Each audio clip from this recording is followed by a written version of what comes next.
going on this. Good afternoon, everyone, and welcome. What I'm going to do today is we're going to take you through a PowerPoint providing you the access to information regarding the forward exam. We're going to do the forward exam in kind of a 101. So if you have questions, please use the chat box. We're going to kind of hold on questions. We'll see how things go, but we're going to hold on questions to the end. It might be answered during the webinar. If not, we'll make sure that we have that for you. But please make sure that you don't let your questions go unanswered, because we want to make sure that you get a full understanding of what this is all about. So we're going to get going. I have on the first page here, you'll see a web address. This is on our website. This is also where you'll find the forward information, the PowerPoint for today, the webinar will all be there, and we'll be linking to that. I'll let everybody know where this information is after we're all done. So let's get going. The purpose of today is to understand the basic structure and why we have this Wisconsin Forward exam. Want to make sure that you understand what information is needed in preparation for the forward exam. And finally, if there are some basic questions, we'll be happy to answer them. With me in the room today is Sarah Wallner. So between the two of us, I think we should have most of your questions covered. However, if we can't get to it, please email us and we will make sure that we are able to answer your questions in the very near future. Okay. So today, what we're going to do is we're going to place the forward exam in the accountability system. Where is it? Because it is part of the accountability system. We're going to take a look at how we go ahead and use eDirect. We're going to look at the different test domains and sessions. And then we'll talk about scheduling, which will be the biggest piece. Finally, we're going to take a look at accommodations and supports. So as we go through, if we miss anything, again, please make sure that you use the chat box. We'll have time for questions at the end. So where does the forward exam fit as far as accountability? We're working within two systems of accountability. First of all, the federal requirements and then the state requirements. So on the left, we have the federal requirements that we are required by federal law to test in reading and mathematics, grades 3 through 8 and once in high school. If you choose not to do this, then you're turning away all your title funds. So that's one of the pieces that we have there.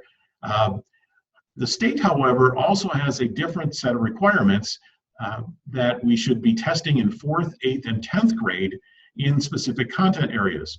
And we've had this in place for well over 20 years. So 4th and 8th grade is the reading and mathematics, plus science, plus social studies. 10th grade, only with the forward, is using just the social studies component of this. The Aspire, as well as the ACT, fulfills the needs that are in the federal requirements for testing once in high school. Also, the state and federal government requires, amongst other things, a 95% participation rate.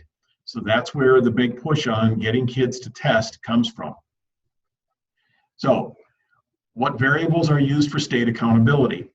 When we're talking about the state, they look at student achievement, student growth, closing the gaps, and being on track for graduation and career and college readiness. So these are the 4 large areas of accountability. However, the one that so many people are concerned about is, in fact, what areas are penalized. So there are points deducted from your accountability report card if you have test participation less than 95%. You get additional points deducted if you have participation less than 85%. Chronic absenteeism also is a place for being penalized, as well as dropouts. So the forward exam fits into all of these areas and is a major component for the different content areas. All right, so let's back up and talk about who is in fact going to be tested. All students, grades 3 through 8 and 10, are going to be tested, need to be tested in the content areas of reading, or English language arts, mathematics, science, and social studies. We talked about in which specific grades those are, except for the following students. If students are instructed in being used, their instruction is coming from the alternate standards, they will be taking the alternate assessment, which is called the Dynamic Learning Map Test, also known as the DLM. This is approximately 1% of the students, very small number of students. Some buildings have 0 students taking DLM, others only have a couple. So that's one group of students who will not be taking the forward exam. They may appear on your list of students to be taking the test, but they will not be tested with forward. The second group is English language learners who are new to the country. This group must have been in the United States for less than 12 months, that they speak English with a DPI level 1 or 2, but not more. So this is a both and they will be exempted from the English language language arts portion of the test only.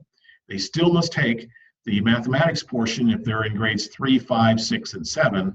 They will be taking the science and social studies as well as the math in 4, 8, and in 10th grade they will take the social studies test.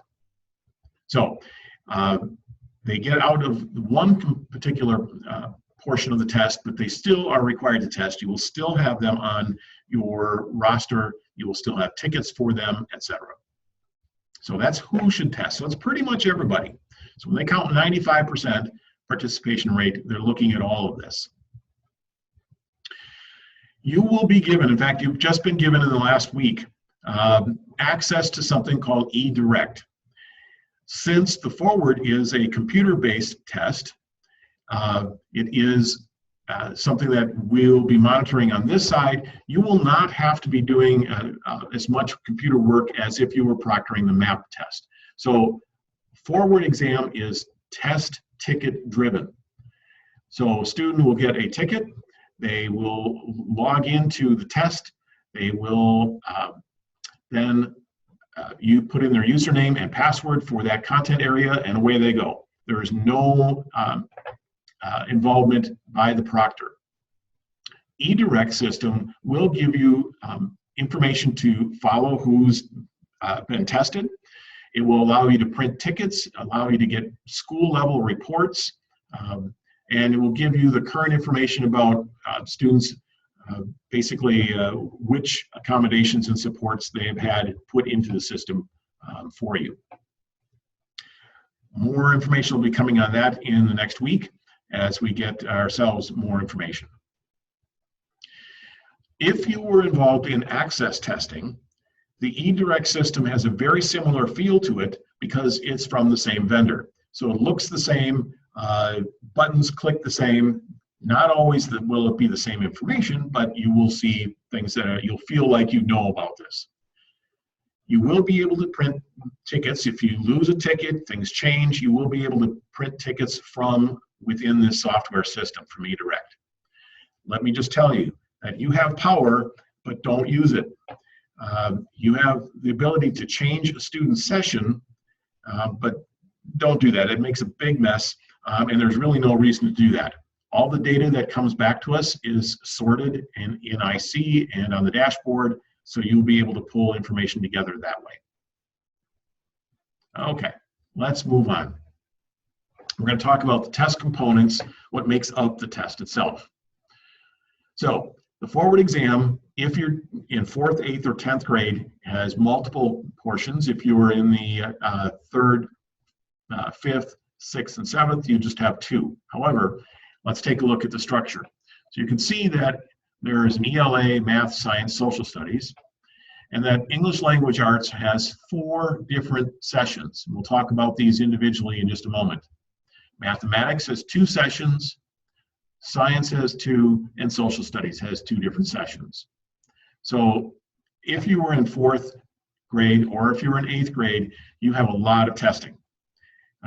There's still plenty to do if you're in the other grades, but those are the big grades that seem to get hit with this particular state assessment.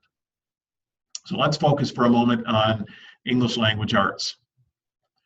So there are 4 components, 4 test sessions for English language arts. 1 ticket covers all of them.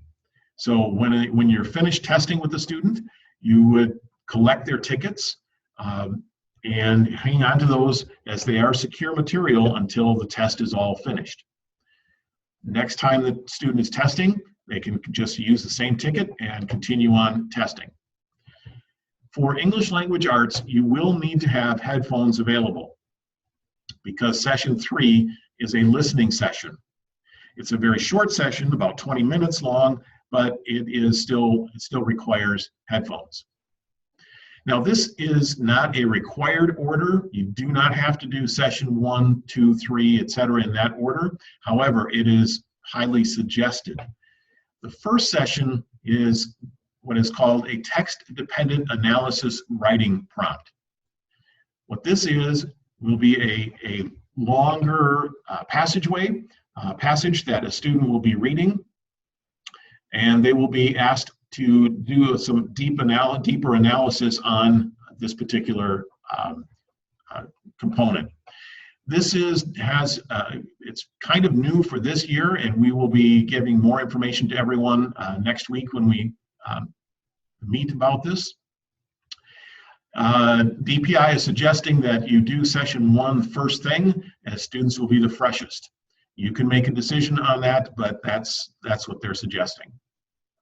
Followed by the language and writing and language, listening, and then reading would be the last one. We'll talk a little bit about the time it takes for each of these in just a few moments. So this is the suggested order. Doesn't have to happen that way, but it's suggested. In mathematics, there are 2 sessions. In session 1 and session 2 for elementary, you don't have to worry. A calculator is an embedded tool. It's in the software. When it's appropriate, it'll be there. When it's not appropriate, it won't. However, there's a change from last year in middle school. There are specific sections. Section 1 is a calculator-based session. It is expected that students have a calculator available, and that is available in the software, so they don't have to have a calculator sitting next to them. In fact, unless they have an IEP, they should not. Session 2, completely different session, is a non-calculator portion for grades 6 through 8. This is a change from last year, and one we'll discuss in further detail next week. But just want you to know that the calculator is not something that has to be provided. It's available. It is for middle school, 2 separate sessions, and hopefully we can avoid some of the confusion that occurred last year. All right, let's move on to the approximate time per session. First thing to note, like MAP, like other assessments, the forward test is untimed. So a student can take hours. However, here are the approximate times, total times for each grade level. And we'll take a look at where you can get a resource to look at the times associated with each sessions within English language arts, for instance, within math. Best practice is, once you have started a session, you continue that until completion. So we know that there are 2 science sessions. You can start one session, finish it, take a break, come back later, finish session 2. You can do session 1 tomorrow, come back and do session 2. What you should not do is schedule it so that session 1 starts and then you have to stop it midway through the time and then can pick it up a little bit later. While it is possible, it really causes problems with tickets, potential for students logging out and saying, yep, I'm finished. And that was an issue last year with several of the sessions. Students would click on a button and say, I'm all done, when really they meant to pause the test. You'll find this information and more on our website. Same spot that we started the session with. It's the Wisconsin Forward Test Coordinators page available for you. So let's take a look a little bit more closely at what's available out there. On our site, you will see here's the detailed times for 2 of the 4 assessments, so you can begin to get a sense about how much time you can take and how you can start building a schedule. I'm just going to take 5th grade. 5th grade, you have 4 ELA sessions. Everybody has the same number of sessions. Your sessions are 40, 25, 20, and 40. You may choose to do the session 1 and 2 on the same morning, come back in the afternoon, do session 3 and 4 to finish that up. You may choose to do sessions 1 and 2 on one day, come back the next, and finish up the other 2 sessions. I'm going to post on this on our webpage.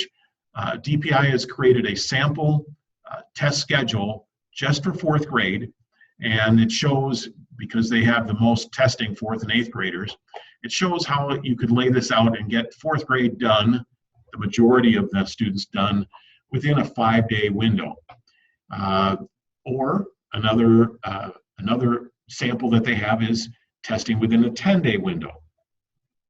Now we know that this year our test window is kind of strange with the way spring break falls.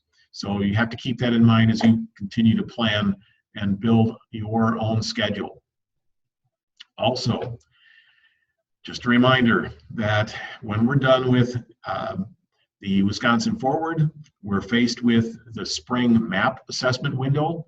Please do not schedule, let's just say 8th graders to finish up after spring break and then turn around and have them test first on the map. We want to make sure we build in some buffer time, some downtime where kids are not getting too exhausted by all the assessment. So here's an example of the approximate times for the different test sessions. All right, scheduling in the school. You've got a list, or you'll have a list of approximate minutes for each of the test sessions. We just briefly talked a little bit about the order of the test sessions. You can mix them up. I would suggest you go in 1, 2, 3 order as you do this, so you make sure you can check that off and say, yes, I've completed that, and before you move on. Things to keep in mind as you are building your school-wide schedule. Check with your principal, check with whomever also coordinates different school-wide activities. You want to make sure that you at least are aware of those activities going on. We also know that Friday before spring break is probably not going to be the best time to schedule tests, as well as Monday coming back from spring break. Just a suggestion. Here are some specific dates to keep in mind. Board policy has no testing occurring on March 21st. So the test window opens on Monday, March 20th. Tuesday, March 21st is a non-test day. So keep that in mind as you're building in and saying, oh, I'm going to schedule this grade to come in and take the test. They cannot test on the 21st.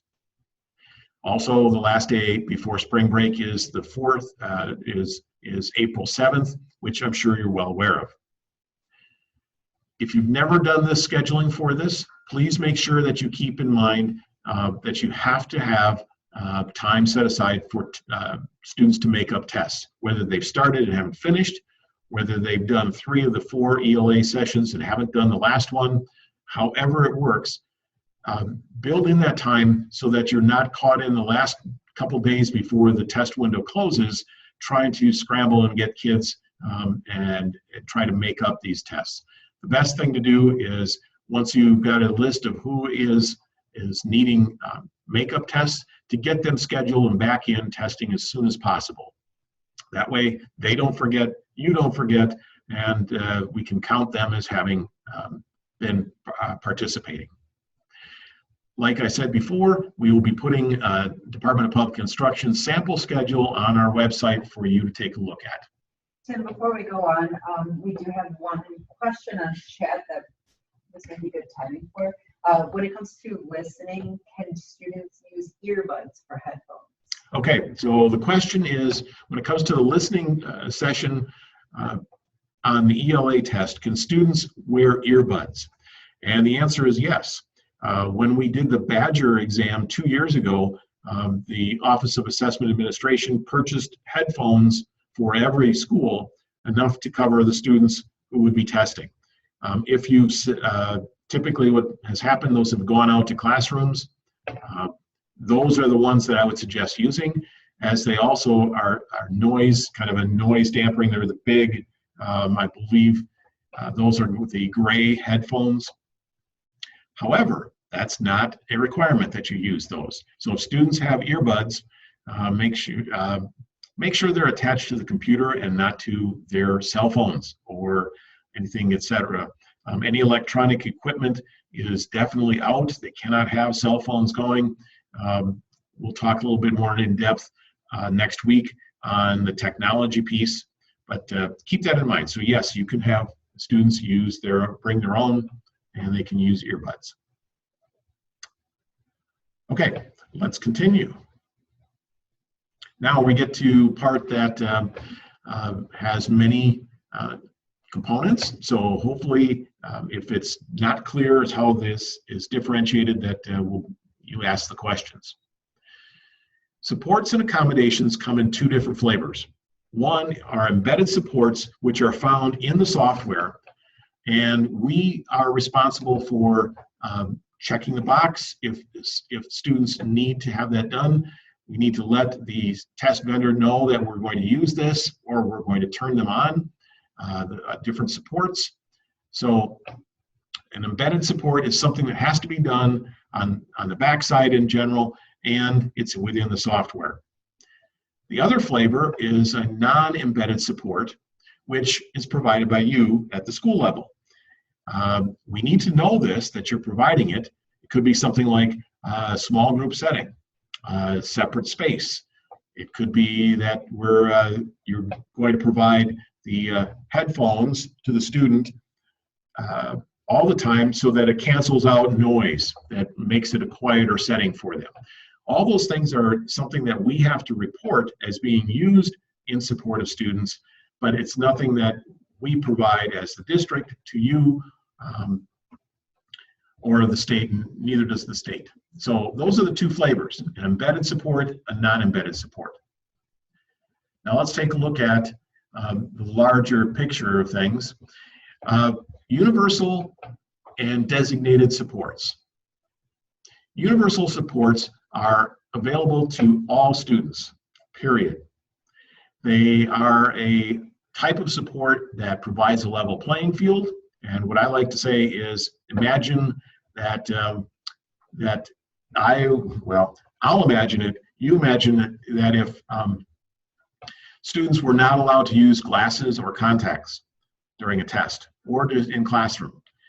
It's not an advantage to them to use glasses. It's not like they're getting a leg up on everyone, but if they want to be able to see, contacts or glasses are required. And so universal supports are tools that don't give people an advantage. It just makes the playing field level for everyone. So they're offered and available to all students. We don't have to turn them on. It's built into the software, and we'll take a look at what some of those look like in just a moment. Now, other kinds of supports include designated supports. Now, these supports are available to students. There is no need for an IEP. There is no need for a 504 plan. However, there should be some need. So this is available for some students, not all students. You shouldn't have all your students having designated supports. But here's the key. Designated supports are those supports that are available to students, and they must be used daily in instructional practice. So for instance, if you have a translation for an English language learner, if you have someone who is there translating in the classroom as the day goes on, that would be something that we could mimic. It wouldn't be exactly the same, but we could mimic it in a designated support. Here's an example. You'll note that I have down here stacked translations. What a stacked translation is, it's available only in Spanish and English. The first lines that you read would be in Spanish, followed by the exact same question, the exact same statement below that in English. And so Spanish is stacked over English. That is true for directions, for the prompts, for the diagrams if necessary, as well as for the answers. And so you would see English and Spanish one stacked over the other. TTS, by the way, please get used to those three letters. That's text to speech. Text to speech is a designated support. It is offered to all students. Again, if something like reading to a passage to a student or directions, having someone read it to a student in daily practice is what happens, text to speech is appropriate. However, text to speech is in English only. So there are not any Spanish versions of text to speech yet. Text to speech and stacked translations are mutually exclusive. What we've found in the past is that the text to speech, if it's used with stacked translations, the English voice starts speaking Spanish words with English pronunciation rules, and it does not work.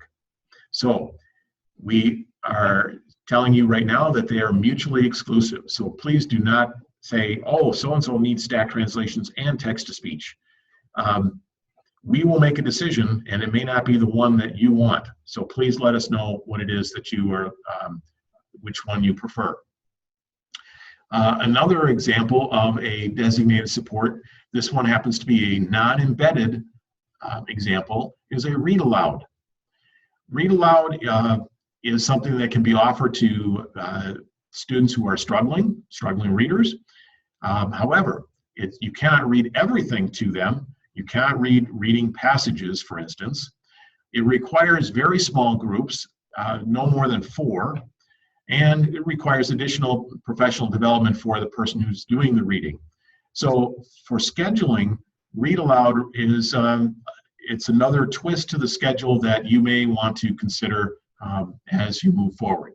So these are examples of designated supports. Accommodations are one step further. These are determined by an IEP or by a 504 plan. Text-to-speech is available for accommodations. However, it is different than the designated support.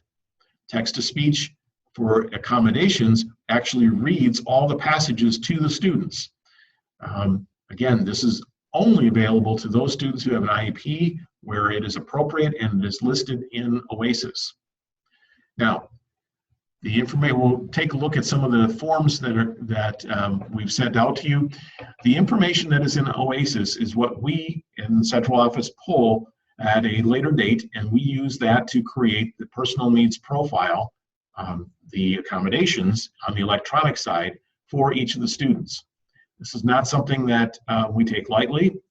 It is very time consuming to do.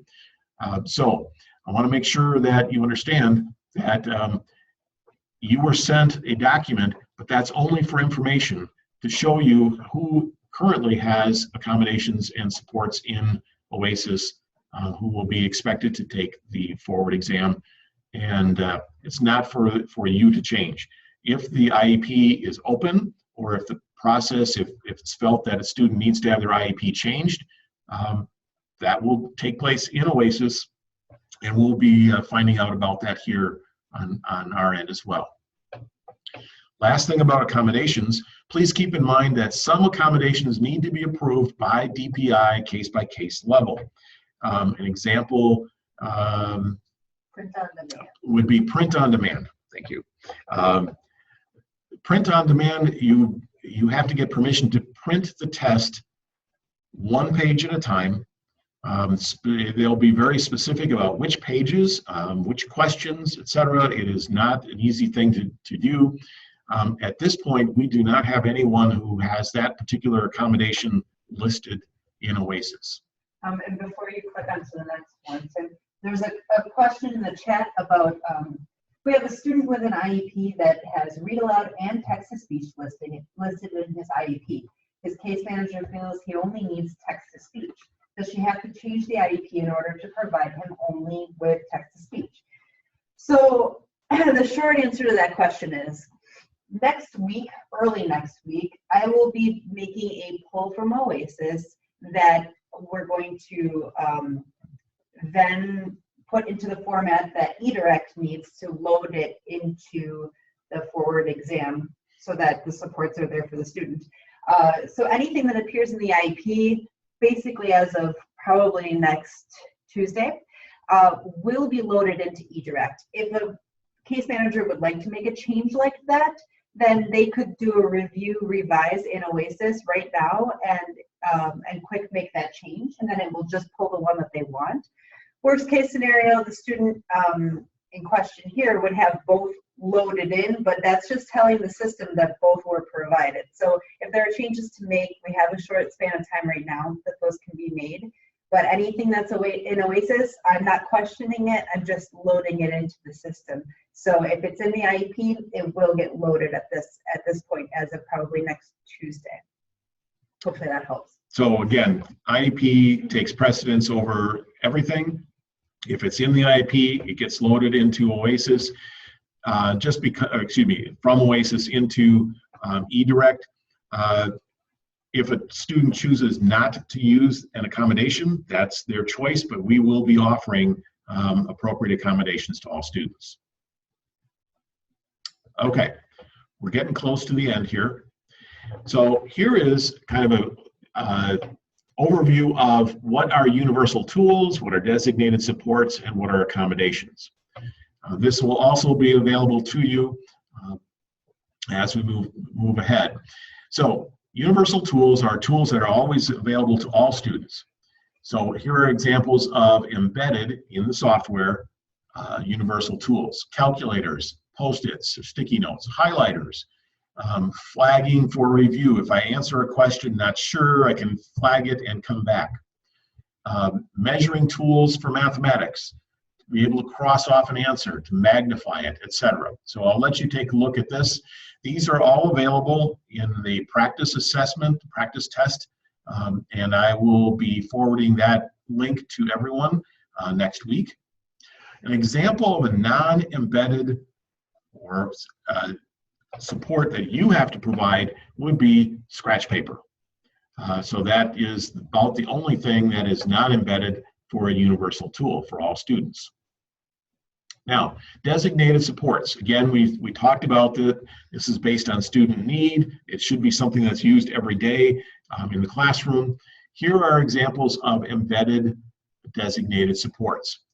You can have background colors that you change the color of the background. It could be a nice pink or yellow or baby blue, green. Sometimes students need to have that so the fluorescent lights reflect differently off the screen. We rarely have had the actual need for this. It's more of a novelty for most kids. Reverse contrast, however, there may be students who would benefit from that, but that again is something that needs to be done on a daily basis. Text masking is covering up a portion of the text so they're only seeing a portion that they need to work on. That is a designated support that is likely to be used in the classroom. Simply the student uses a sheet of paper to mask off a bunch of text as they read.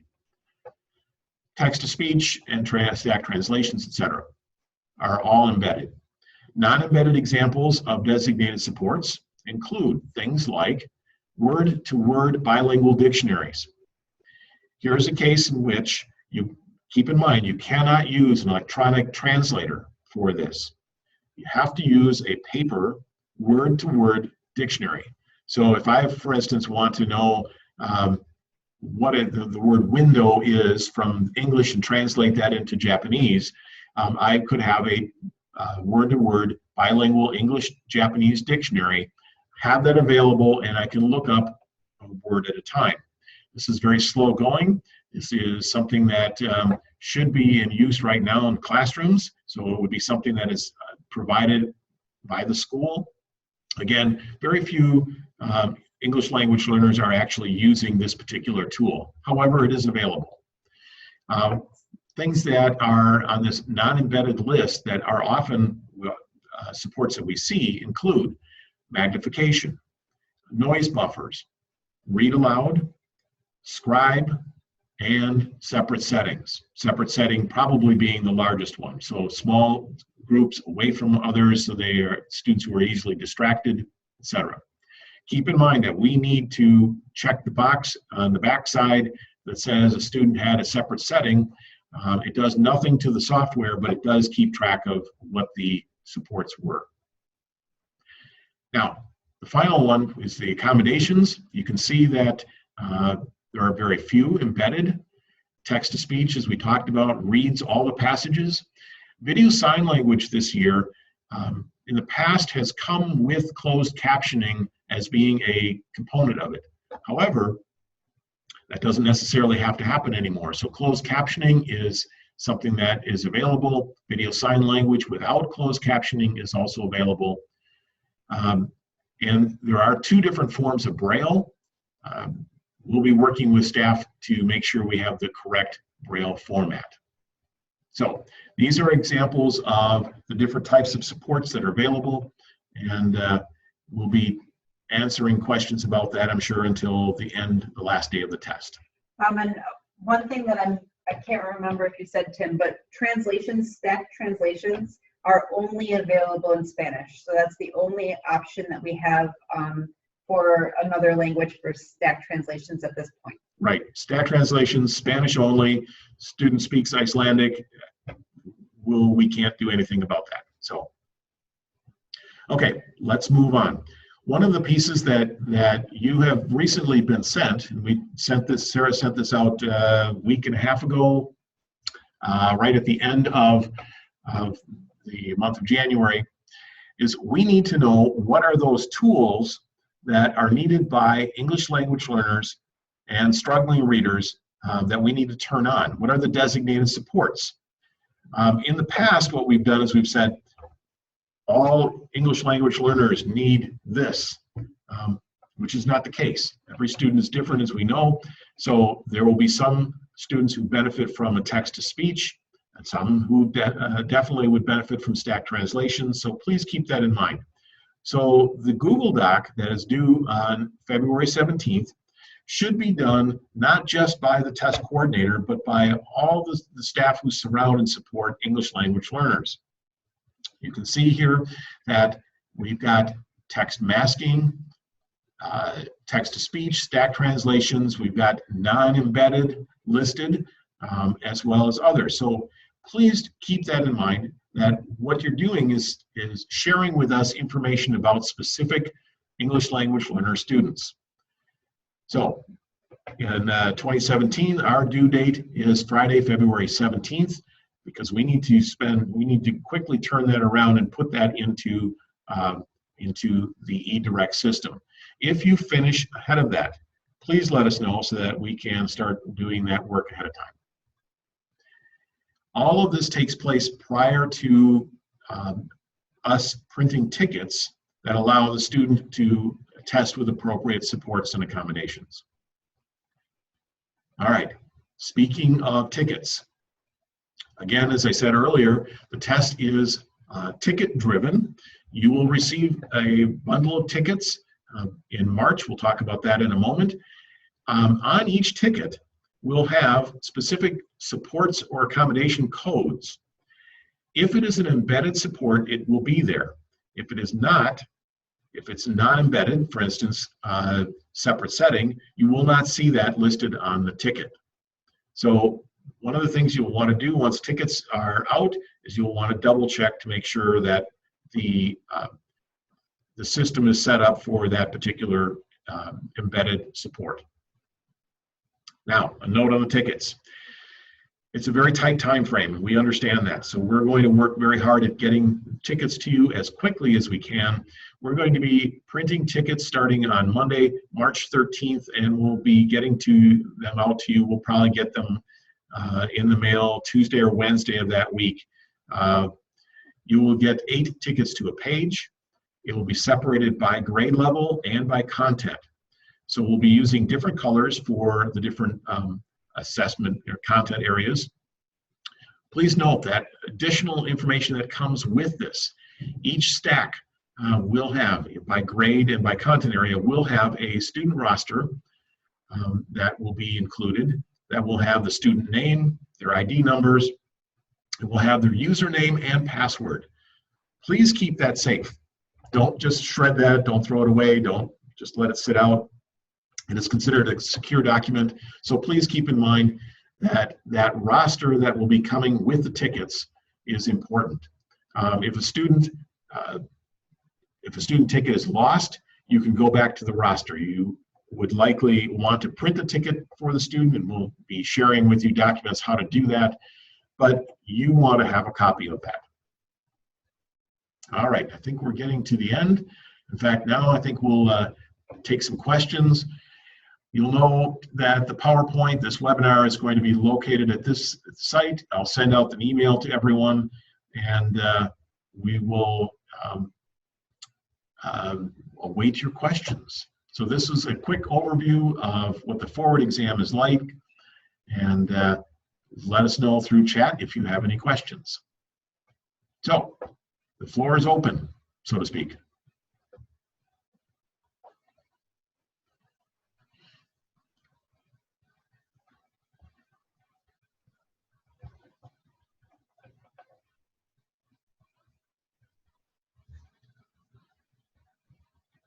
Any questions?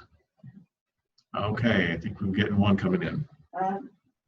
Just says no questions at this time. Okay, no questions. Okay, so we'll kind of call it quits. If you have a specific question, please feel free to email Sarah and I. Trust me, we both would rather have the question asked than you simply guess at what it should be. And we will make sure that we respond as quickly as possible to you as we get moving forward. We appreciate your time. We appreciate your effort. Please let us know if there's anything else that we can do for you. So with that being said, we're going to end the meeting, and we'll be posting this and letting everyone know what's up. Thank you for your time. Bye now.